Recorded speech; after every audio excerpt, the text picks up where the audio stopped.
Welcome to the Soul Tribe Podcast.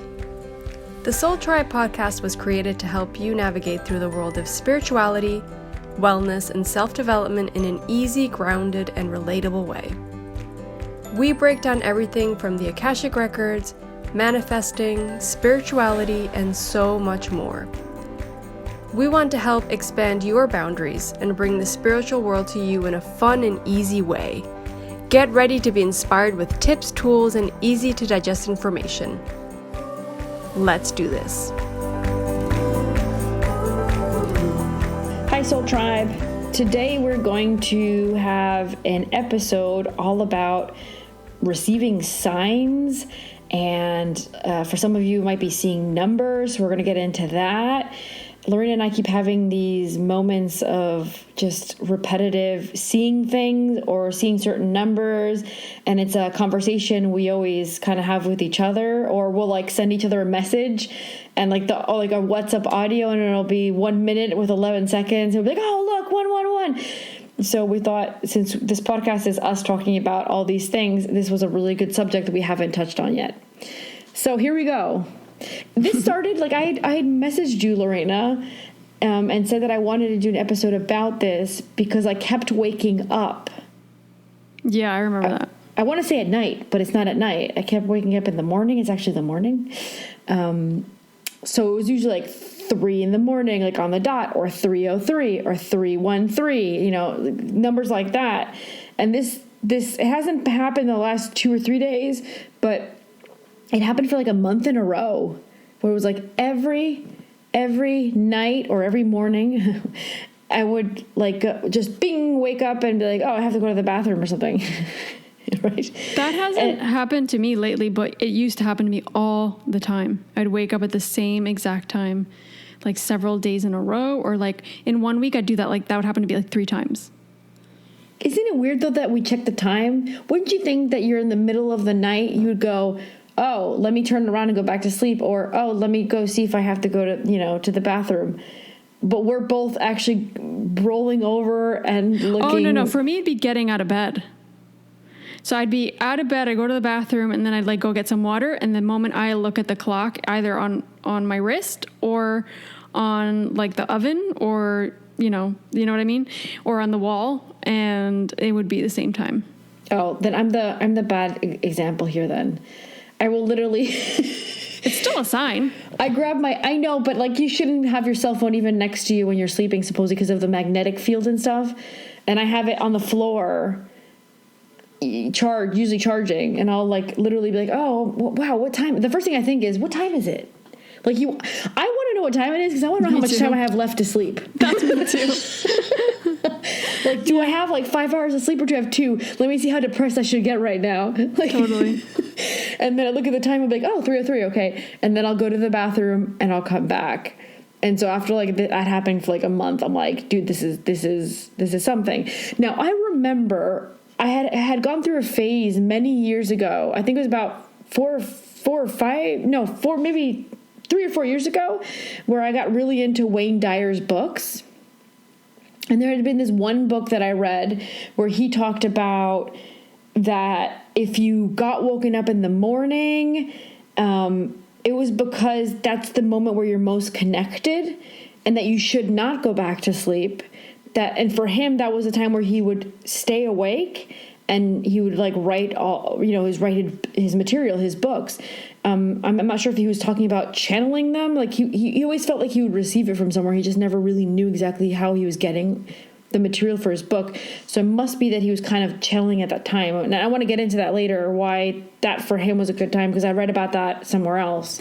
But that reminds me of something. Sorry to interrupt you, but the other day when we were doing our Akashic Records Level 1 course on Zoom, one of the ladies said that she kept waking up early, which she wasn't waking up early ever. That's right. Do you remember the message they gave you? They said, well, that means they're pushing you to channel in the morning, to connect in the morning, because you're not disrupted with, I had forgotten. Ideas and things you have to do. It's like you're in the middle of a sleep, or, you just get woken up and you're like, why am I awake right now? I don't understand. I'm not a morning person. But that reminds me of that. That just came to my head. I totally forgot about that. Yeah, I totally forgot about that. And so it seems to be a thing. But what I had read in the other book was that there's like this veil, right? This veil is what separates us from the other dimensions, which in this case, we're talking about the fifth dimension, because we're, specifically we're talking about like the angelic realm and the Akashic Records realm and, that kind of higher level spiritual energy that's in the fifth dimension. And so we're talking about that veil. It kind of thins apparently at the 3 a.m. time. So when 3 a.m. hits, what they supposedly say is that you're feeling the energy on the other side of that veil more intensely, or you can feel its presence a bit more, and that actually kind of wakes you up. And so that leads you to kind of go, kind of like knock you out of your sleep a little bit. And that's why supposedly is a really good time to connect to that other side, whether you're a channeler, a medium, a psychic, whatever it is that you are, or you want to, sometimes I recommend just to go meditate, because it's the best type of meditation you can have at that time.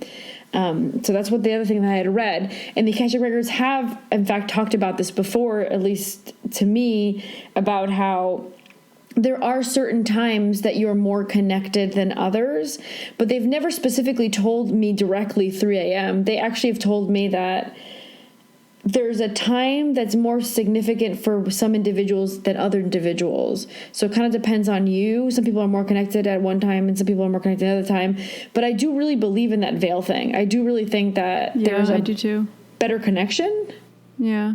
No, I totally, because we've talked about this on a few episodes, right? Like there's so many things distracting us visually, and even just our thinking. Like, I have to do all these things, your to-do lists, feed the cat, feed the dog, go pick up the kids, go do this. And there's always so many things that are distracting us from this connection to self and this connection to source, or to whatever. If it's the Akashic Records, if it's energy, if it's you doing Reiki, it doesn't matter. And I feel like more and more we're all being pushed to kind of figure a way around it, because a lot of these things outside of us are out of our control, right? So there has to be something that is kind of pushing us in that direction. That's kind of what's coming through with my records open right now. But that makes a lot of sense as well as to different, like for me, these numbers that come up for you maybe when you wake up, I've been seeing these for years just come up in random places, on my computer, on my phone, in messages I send you. So I'll write something to you and it'll be like, oh, I sent it at 4:44. That's a big number for me. And I think we've talked about that on the Laura Lee episode, because we were talking about angel numbers. But for me, I think a lot of these, they're just confirmations of things that I'm thinking or seeing or channeling. It's crazy how it's so easy to ignore them too, right? Mm-hmm. For me, they show up mostly when I'm most aligned. Like when I'm the most on my path, when I'm more on what I'm supposed to be doing and I'm listening more to myself and kind of aligned with my soul and what it's planned here to do. When I'm not fighting the flow of like, you're supposed to go down that river and flow, and sometimes it might be difficult and sometimes you fight against it. When I fight against it, I won't see those messages, kind of like wake up calls or signs. When I am aligned, I'm letting things flow, no matter if it's easy or complicated, and I'm letting myself flow. That's when I see those numbers. And I'll see during the day repetitive times 111, 222, and I see a lot of Capicua. Yeah, like 1221. I don't know the word. I don't know the word in English, but Capicua in Spanish means like 121. Yeah. 848. It's like a mirror. It's like a mirror. Yeah. Like the first number, it begins with a number and it ends with the same number. Yeah. So in Spanish, that's called Capicua. So you can read it backwards or forwards. It's the same number. Yes, exactly. I get those a lot. But I think that because I've always been into those kind of numbers for some reason, so I get those a bunch. And especially if they represent like an airplane that I love, like the 737. Like when I see 737, I'm like, oh, 737. So like when I see like things that are for me are related to like airplanes, Those mean a lot That's so to me, funny. and I get a lot of those airplane numbers. Like That just to think, like, people don't even know that side of you really on the podcast. that I'm obsessed with airplanes. Yeah, and that you were a pilot. Well, you are a pilot. Well, yeah. Well, my license is currently expired because I haven't been able to go to Uruguay to renew my medical. You have to renew your medical every year. Yeah. It was funny because talking about that, I wanted, when I was in Cayman Islands, it was about to expire, and I wanted to renew it. So I'd contacted the Air Force in Uruguay, because that's where you get your medical done, with the center in the Air Force. And I contacted them. I remember trying to ask them, like, if I go down, can I get it? And I was pregnant at the time. And they said, oh, no, you currently have a disability. I said, I don't have a disability. I'm pregnant. What? Yeah, and they said, well, legally, the Air Force considers that you're disabled while you're pregnant. What? Yes. I would have been like, excuse me? Yeah. So I was Oh my like, God. are you serious? Like, I can't renew it because I'm supposedly disabled? Come on. So I couldn't renew it. And then That's obviously... a little bit old. Like, yeah, a that's way like of thinking. very old thinking. Like, I should be able to have a 3-month belly and still be able to take my medical checks and be like, yeah, you're healthy. You're just pregnant, but you're healthy. Yeah. But yeah. Wow. Oh, wow. So yeah, so then after that, obviously you have a baby and things get busy. And then after I moved, and so yeah, it expired, and there it is. But so yeah, I see a lot of airplane, like even when I was like, oh, the Airbus 320, and there was a phrase when I was looking at like the components and all that stuff, and I kept seeing 320 all over the place. So I think that they use the numbers that we most like, or we're most attached to at the time, and they put it in our face to get us to pay attention, or to feel like, hey, you're not alone, we're here with you. I think it's a lot of that. I agree with that, because I won't see the same stuff you do, and I won't see it in the same way. Yeah. For me, you were saying that you see it when you're on this aligned path. For me, a lot of times it's when I feel I'm off my path. Oh. When I start doubting myself and I start questioning things, and I'm like, oh my God, this is never going to happen, or why am I stuck with this? That's when I'll see the numbers. It's like the universe telling me, no, you're doing okay.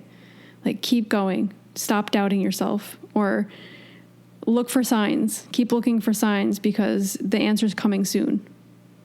That's how it comes through for me, which is it's kind of like helping your insecurity in a way. Yeah, but that goes great with me, because I am a person that kind of starts doubting themselves and feels lost with things when things don't seem like they're going, and I feel like I've gotten better at that, at taking kind of more control of that and being able to psych myself up. But I think most of my life that was a struggle. And I even remember, for me, when it started really showing these numbers was right before moving to the Cayman Islands. And I was working a lot on manifesting, because I wanted to leave Uruguay, and I wanted to come here because you were here, and I imagined myself living here. I don't know why. And I ended up getting a job here, and I ended up moving here. But I remember months before actually getting the call for the job, these numbers, and I even talked to Mom about it. I was like, Mom, every time I look at my phone, there's a number, and the numbers were always like the capicua, so it was like the mirror numbers, or it was like all full same numbers. So it would be like 222 or 111 or 1111 or like 444. In Uruguay we use a 24-hour format, so it was a lot of like 1212 or 1111, like 2323. Yeah. So there was a lot of variations. There was more numbers, but it was always on my phone or on my computer, because that's where I was working. I was doing a lot of stuff. But I remember that for me was my sign of like, you're on the right path. Don't worry. Just keep trusting and keep going. Yeah. I think there's no rule. Like, I would love to say this is what it is, and that's what it is for everybody, and write it down, remember it. But that's not the way it is. I think for everybody, they receive it at a different time in their life for different reasons.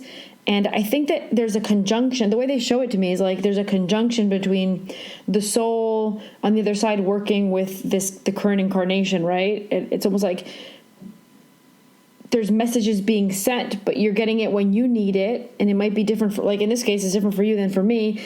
And what numbers or what signs you're getting are different. depending on the person, what will call their attention. They're just trying to call your attention, really, at the end of the day. Exactly. So this whole thing of like looking up, what's the meaning of 111? What is 111? Like, that doesn't vibe with me, because 111 to me doesn't have one meaning. The meaning depends on the person that's seeing it. That's how I think it is. I agree. So only you know. And this goes a lot, to me, this vibes a lot with like the intuition episode. Like, only you know. Like, you see that number, you know what that sign's trying to tell you. Like, it's almost like right away you go, oh, this is because of this. It's somehow you know it. You do. You're connected, and you know why they're trying to show you that. Either they're trying to make you feel better about, in your case, something you're trying to make happen, or you're trying to reconfirm to you you're on the right path, or they're trying to tell you, hey, by the way, you're not alone. Trust. Yeah, I had a good friend whose father had died, and she said that after her father had died, they were always both together into looking at those mirror numbers, right? And she said that after her father died, she was seeing mirror numbers all over the place, and she would get this all-knowing feeling that he was there with her.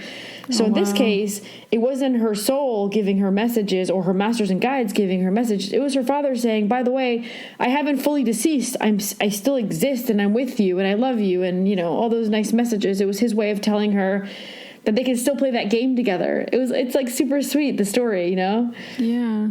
And that's something that came up with our episode with Laura Lee. I feel like we've been mentioning her a lot.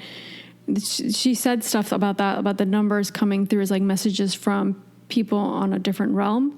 So people that have crossed over, or, I think it has very many layers to it. So some of it could be communication from another spirit. Another could be the universe trying to push you in the right direction or have you trust. It could be, it's time to connect. Like, you're in this moment or in this vibe or in this energy or in this space where you need to connect to yourself or to the Akashic Records or to whatever that is. And I agree with you. Like, I don't think that you can just Google a number. It's like saying, I have a specific symptom. If I have this symptom, I have this illness. It's like, no, there's way more intricate parts to it, and it depends what you're going through. And that's why it's good to kind of have more insight from yourself and be able to kind of ask those questions, Mm-hmm. Yeah. And I mean, you can also get signs from not just numbers. Like, and I you know what my favorite thing is? When you're thinking about someone, and they call you. Yeah, but that's like actually not a sign, right? Yeah, the synchronicity. But I think it's you're energetically calling them. You're thinking about them. They felt it, and they're calling you. They got this like itching, urging feeling that they needed to call you, and they didn't think about it. They just did it, you were just connected with that, and that goes to show you how connected we are. We're all really connected. Yeah, I have actually a really good story that I can share, which has to do with what we're talking about right now, the whole thinking about someone thing. Yeah. It actually involves an ex-partner. And at the time he was living in Europe. Well, he's from Europe. And I was living at the time in Uruguay, so it was kind of like this weird long distance thing, off and on all the time, and it was pretty bad because we never really got to get together very much. But I think we were going through one of those phases where we weren't really talking very much because, distance relationships, sometimes you have phases where you talk a lot, and there's some phases where, like, we're done, distance doesn't work, whatever. And so we were going through one of those phases where I wasn't really having much contact with him. And I was at work, and at the time I was a telemarketer. And I remember that I had the headset on. I was in the middle of a call, like trying to do my telemarketer thing in the middle of a call. And like out of nowhere, I said, oh, something's wrong. I don't know what it is. Something's wrong. And I literally hung up. And I remember I was talking to a woman. I remember I just literally go, gotta go, bye. She's like, oh my God, you did not. In the middle of the call where I had called her as a telemarketer and I was hanging up.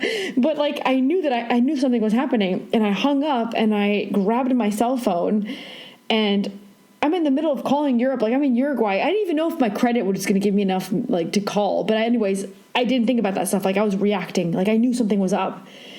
And I called him, and he answers like pretty fast. He answers like out of breath. And I said, are you okay? Like that. I didn't even scream, hello, how are you? It was like, I literally remember screaming at him, are you okay? Right away. And he's like, oh my God, I just finished having a car accident. You're the first person I'm talking to. Like, I haven't even spoken to the police yet. Like, you're the first person. He's like, I need to get out of my car. Like, he was like literally in the process of trying to get out of his car. And his car supposedly ended up totally destroyed. But like, I knew it. I knew that. What the heck? Yes, I knew that something happened. And he's like, well, I got to hang up because I got to call the cops. I just had a car accident. Wow. And I was like, call me back later after. And that happened to me with him twice. Yep. Twice. So it was like, both times I didn't think about it. I just, something's up. Like I just urgently felt it. And I didn't think, I just reacted. Yeah, and that was valid for that, because I think if you saw a number, you'd been like, oh, a number. You had to have that feeling. That was the only way you're going to react to call, but you knew it. I knew it. Knew it. Isn't that something they say that happens with twins? Like if one twin's in pain? I've heard that before, yeah. Yeah. When one is going through something, even emotional pain, the other one can somehow sense it or feel it. There's like a weird connection there. But I think that you don't have to be a twin to do that. Like I've thought of people like, I've thought of Erin. I'm like, oh, I wonder how Erin's doing. I haven't messaged her. No, I should message her. And she'll message me or text me. Or I was thinking about another friend the other day and she messaged me. I'm like, whoa, like 2 seconds later. That happens to me all the time. But it's only with certain people. We quickly interrupt this episode to let you guys know that we have the Level 1 Akashic Records course, virtual course, confirmed for August. The course dates are August 15, 16, and 22nd. And this is a Zoom course, so it's a virtual course. It's a group class. And we have 3 days. So day 1 is generally theory. Day 2 is theory with practice of opening up your own Akashic Records. And Lucia and I walking you through that and talking a lot about experience and channeling information. And then day 3, which is the 22nd, is all about you guys coming in and talking about your experience with opening your own for that week.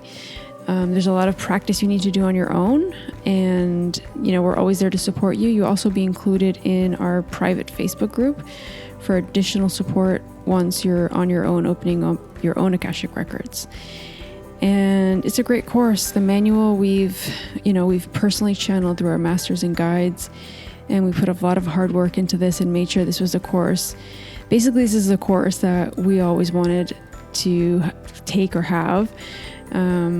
In a very open way, and we've really kind of just done it in a way where it's very open and you can explore your own channel and your own way of doing things while respecting the Akashic Record. So if this is something that you're interested in, be sure to email us. Our email address is soultribeacademy@gmail.com. Spaces are limited, so make sure that you contact us if you're interested, and we'll send you all the information on pricing and all of that. And also, if there's anybody you know that might be interested in taking this course, make sure you share this information with them as well. And we'll have all of this information in the show notes, including the email, so it's easier for you guys to just contact us. And let's get back to the episode. You'll be like, oh, I was literally just about to message you, and you called me right before. Mm-hmm. We do calling. I think in the States they're still not into calling. They're like not into calling. Like, don't call. It's like, don't call me. Don't call me. But they're like messaging. But like, yeah, we're into calling still. Yeah, I don't know. I'm sure people. We talk to Erin. We talk to other friends. Yeah, like nowadays you'll just like WhatsApp message and stuff, right? Yeah. But that happens. Like we have our sister group, and one of us will message, and Erin will be like, "Oh my God, I was just going to ask you how it went," and we'll already answer the question that she was thinking about asking us or something. Yeah. And we're definitely all connected. Definitely all connected. But also, like for many, like we left New York when we were 15. Well, I was 15. You were 16 or something. 17. Yeah. And we left, and we didn't talk to her for years. Well, because at the time it was like you have to write letters. There was no Facebook. We were writing written letters and sending it out by mail. Yeah. My God. So old school. So old school. It was like nice though. Getting that letter was just so nice. It was. But because, like, when you got it, you didn't know when you were going to get the next one also. So you, like, cherished every word. Yeah, it's so true. Yeah. But then when we saw her again, it was like time had never passed. And I think that's another really cool thing about souls and being connected. Like, when you're connected, you're connected. Like, you don't have to talk to the person every day. You can spend years without talking to them. And somehow you recognize each other's energy. You recognize each other. You know what I mean? I do. And I also feel the same way with the opposite. When your soul contract with somebody ends, it's so easy for things to fall apart and for you to take your own path and go your own way. And it's like, wow, how did we, like, it feels like it was a million years ago that, you know, I was friends with this person and I don't no longer talk to them. It's not just even remember why you stopped talking. Yeah. And that's because you're not, you know, you've learned what you need to learn. You've gotten what had to get out of it, and your souls are going their own path. And you need to grow with other souls, right? It's funny. Sometimes you just, like, recognize an energy and you feel comfortable with it, and you're like, I don't know why, but, like, you're awesome. Yeah. I totally follow that. Like that. She had contacted me.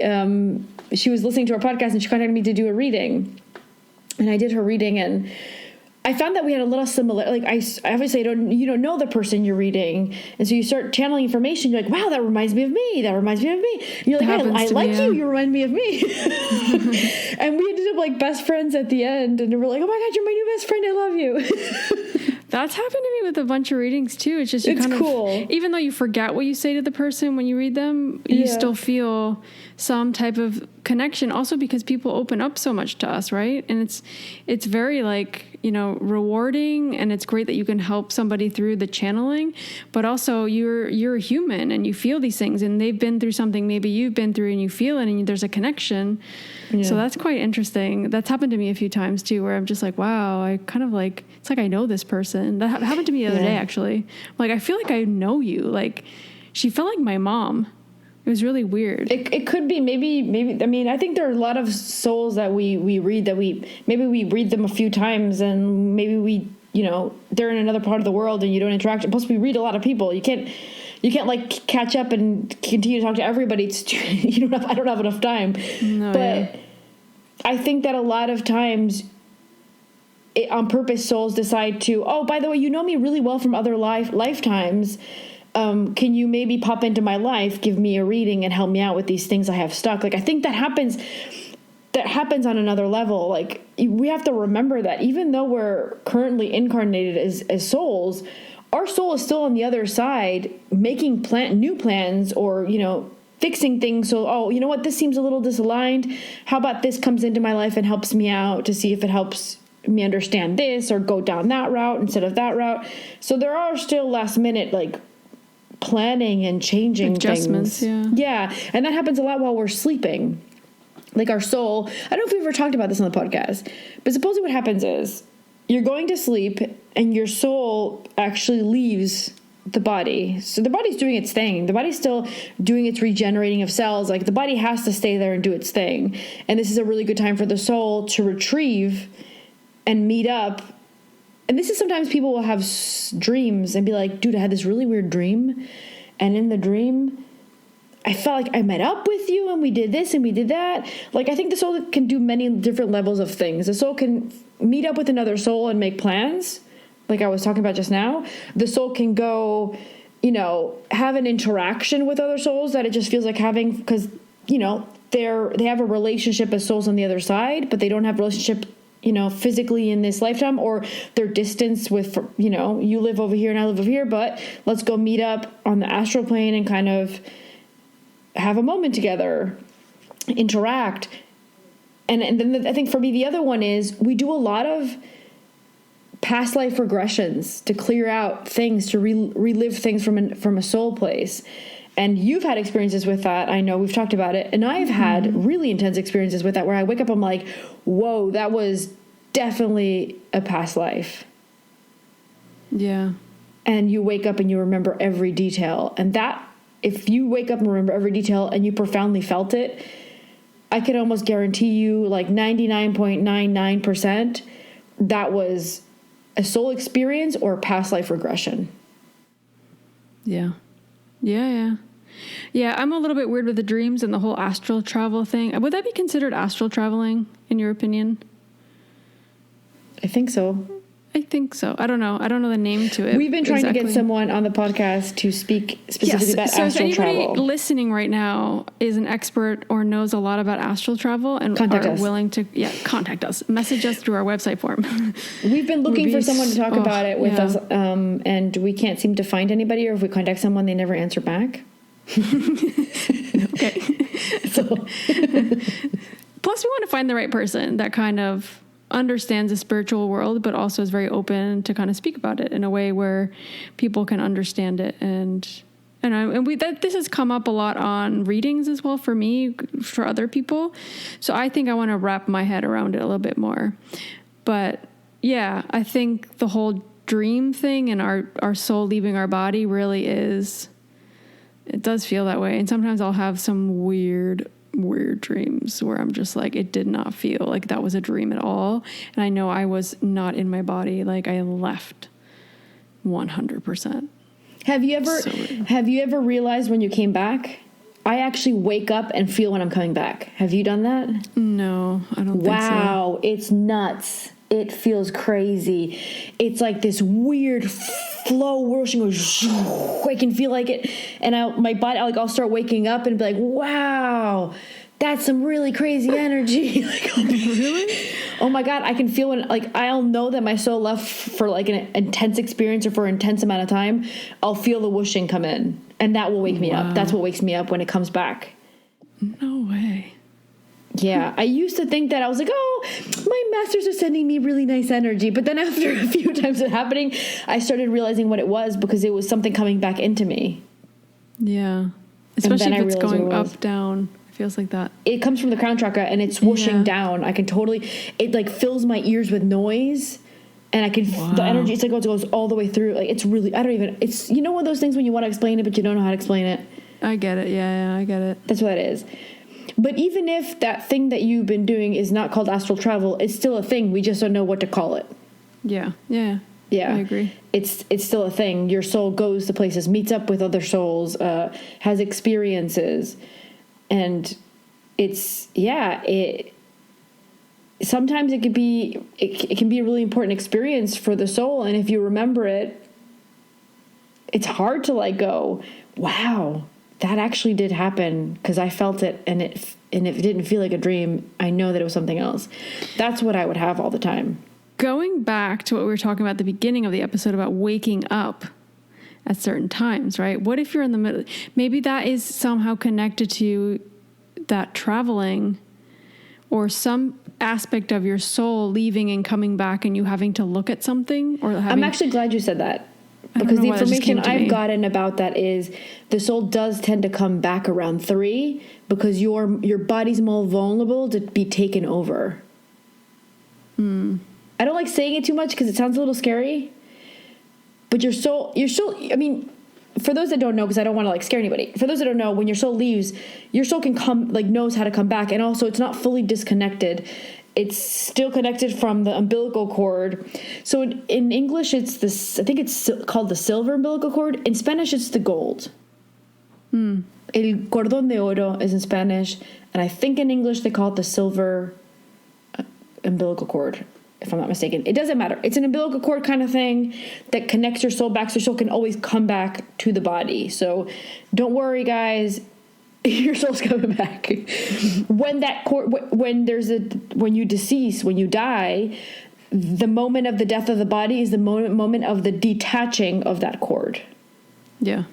So as long as you're alive, your soul can come back and is connected to the body.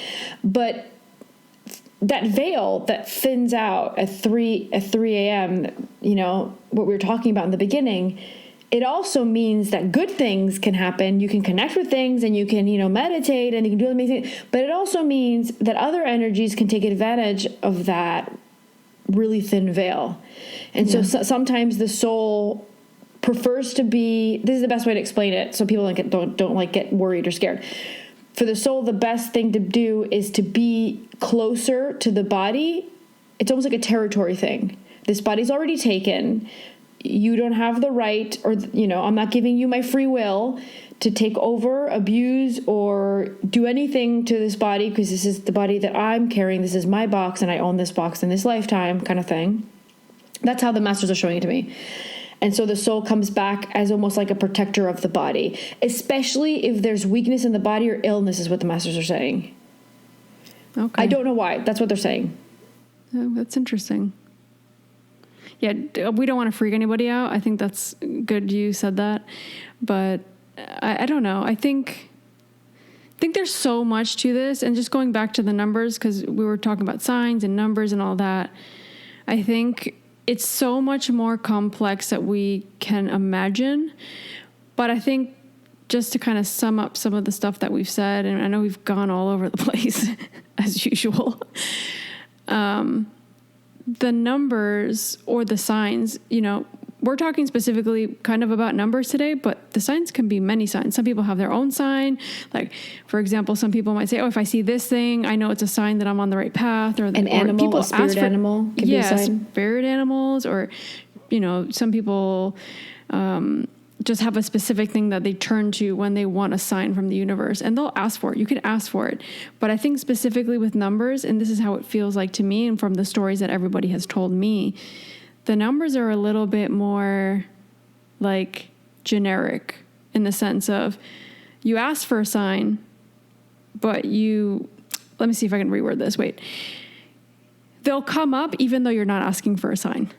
You know what I mean? So you'll have your sign, but they might come up a different way. And some people have a specific number. I've heard people say, 51's my number. And if I see that number come up, I know it's my sign, and they'll ask for that sign. But that's your specific sign, and it happens to be a number.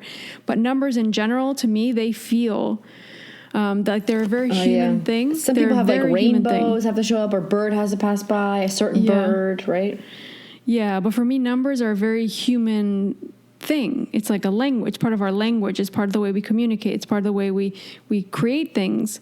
So the fact that a number shows up and it's so human, it's kind of like, I don't know, it's so weird. They're showing it to me like in a way of, it's our human sign of seeing things from another universe, or from the universe, or from another realm, or from just us having to look at things in a different way.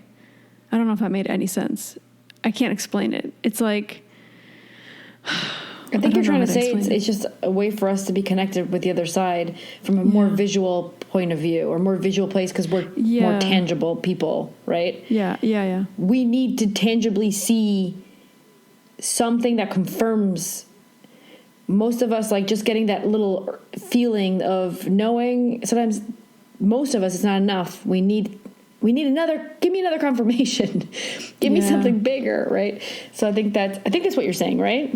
I think so. Yeah, it's something along those lines. I can't put it into words exactly, because it's there. It's more like a feeling I'm getting of it being something more, and that it's very different from the signs that we're asking the universe to show us, even if that's a number. These signs that come up when we wake up, or when we glance at a screen and we see a specific number pop up, and those things are specific communications signs that we need to pay attention to, and that we need to be able to interpret them in our own way. And there are no generic messages here.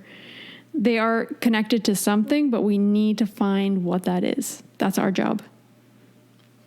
Yeah. While you're talking that, I was remembering the 3 a.m. thing. And I thought, paranormal investigators, don't they go on their research hunts, I don't know what to call it, at 3 a.m? Don't they actively go to these places, like these haunted houses, or, places that have activity? Don't they go around 3 a.m? So that they've picked up on that veil thing. Yeah, they've picked up on that veil thing, because they're using the thinning of the veil at that time to better gather evidence, I guess you want to call it. I don't know if they call it evidence. Yeah, they call it evidence, I think. You're the one that used to watch all those shows.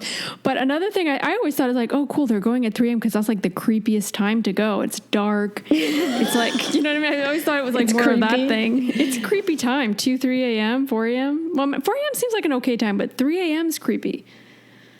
in my mind. I don't know why.